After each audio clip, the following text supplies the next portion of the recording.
Mesdames et messieurs, bonsoir.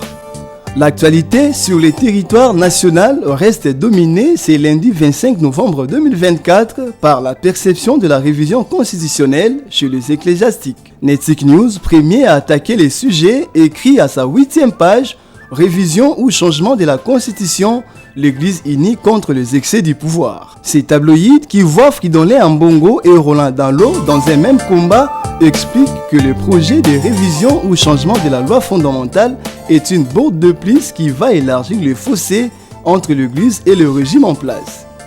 Pour ce journal, la preuve reste que le cardinal Ambongo parle d'une distraction qui détourne l'attention des dirigeants de vraies préoccupations de la jeunesse, alors que l'apôtre Roland Dalo constate que le peuple d'abord demeure un slogan. Face aux jeunes réunis au terrain Saint-Raphaël à Limité dimanche, Ambongo crache sur le projet de révision ou changement de la Constitution, titre à sa une Les Potentiels. Apprend-on de ses quotidiens que Tata Cardinal s'apitoie sur les sorts de la jeunesse et dénonce l'absence des initiatives concrètes pour améliorer ses conditions de vie. Le même jour, renseigne la référence plus, les chefs de l'État, Félix Antoine Tshisekedi Tshilombo a pris part à la clôture de Bunda 21 dans l'église Philadelphie du pasteur Dalo. Il y a bénéficié de sages conseils prodigués sur la dîme, l'éradication des antivaleurs et l'aménagement du territoire.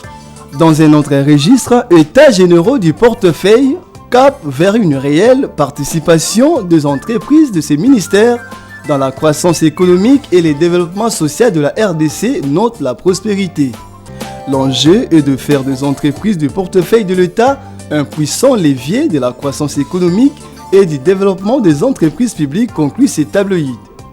Jean-Lucien Boussatomba, dans une annonce faite sur son compte X et relayée par Econews, met en avant l'urgence de cette réforme et explique que ces assises se dérouleront du 9 au 14 décembre 2024 au centre financier sous le haut patronage du président de la République. Autre chose, la presse congolaise en deuil, Jemima Mongo, Medim Biakuzu et Claude Niembwe quittent la terre des hommes, lit-on dans Tempête des tropiques. C'est cette triste nouvelle qui boucle cette revue de presse. Mesdames et messieurs, merci de l'avoir suivi.